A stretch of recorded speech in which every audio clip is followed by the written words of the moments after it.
Versi aku, kenapa aku melakukan itu semua. Aku manggilnya teman-teman atau gimana ya enaknya?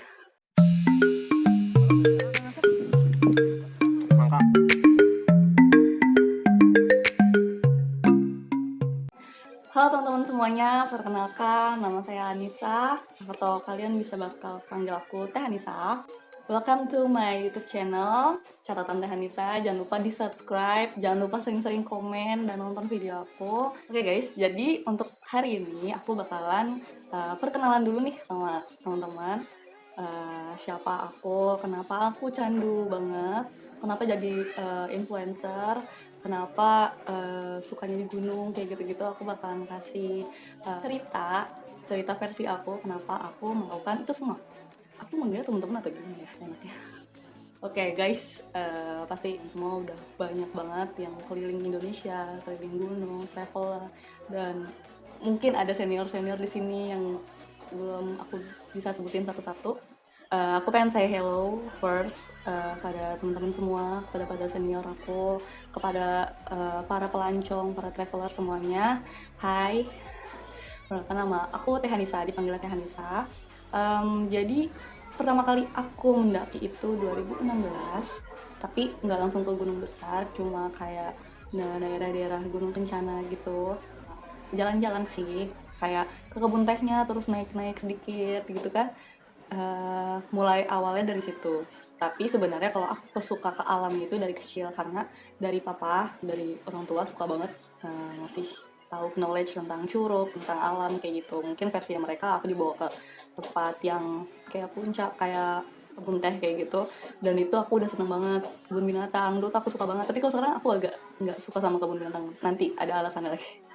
Lanjut setelah aku menua maksudnya lebih dewasa lagi. Gue tuh diajakin pertama kali naik gunung ke selanjutnya, itu benar-benar gunung yang besar, yaitu 2017 sekitar bulan Juni, ya sekitar bulan Juni setelah lebaran gitu, ke Gunung Lawu. Nah itu the first banget, dan tentu saja orang tua gue tidak mengizinkan nih orang tua gue, dan itu udah bener-bener kayak how to, gimana caranya gue bisa naik gunung. Akhirnya bokap gue tuh nggak bolehin karena ada adik gue cewek kan. Dia kayak temen gue tuh harus ngadep ke orang tua gue dulu, yang cowok-cowok tuh ngadep ke orang tua gue dulu, bilang pak gitu.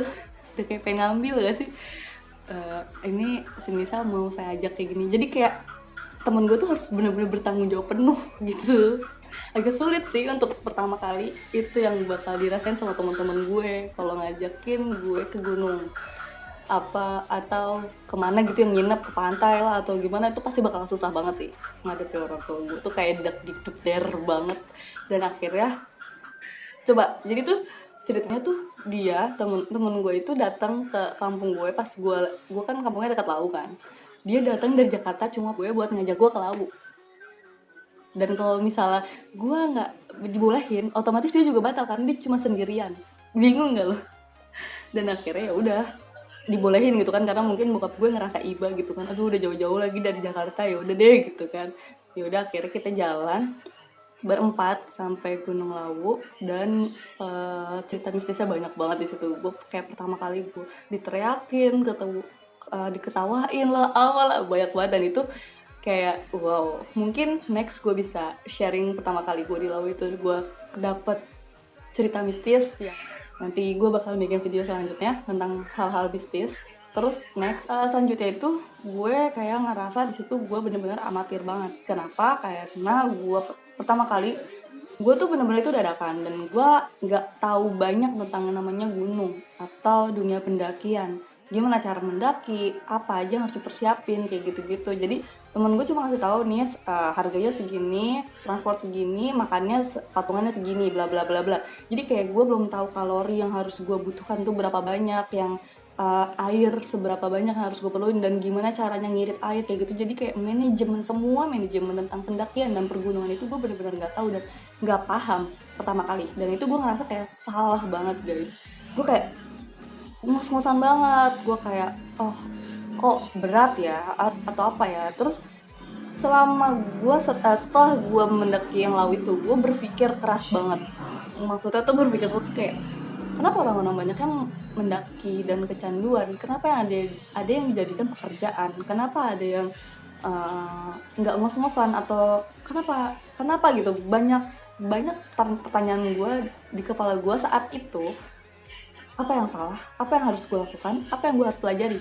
Itu sih pertama kali banget gue, setelah gue turun dari Gunung Lawu tuh bener-bener kayak, oh ada yang harus gue lakukan, oh ada yang harus gue pelajari, dan gue pengen balik lagi dengan proses dan dengan prepare yang baik gitu, dengan keadaan gue yang stamina yang oke, dengan gue tahu segala macam tetek bengeknya ibaratnya gitu, gue tahu semua. So akhirnya setelah itu gue belajar dari internet, dari teman-teman. Waktu itu sih Instagram belum terlalu banyak ya, kayak pendakinya kayak gitu, atau belum nge-booming banget gitu. Jadi kalau sekarang kan mungkin Instagram di feeds gitu udah ada kan, oh sharing tentang cara ini, tentang cara itu, tutorialnya apa, packing bener atau kayak gimana gitu. Jadi gue bener-bener gak tahu kan, dan Instagram belum banyak. So pendakian kedua gue ke perahu itu sama adik gue lagi, dan gue bawa temen gue ke. Kenapa ke perahu? Karena gue ngerasa pertama kali kayak attempt pertama itu gue salah, kenapa gue langsung ke laut gitu.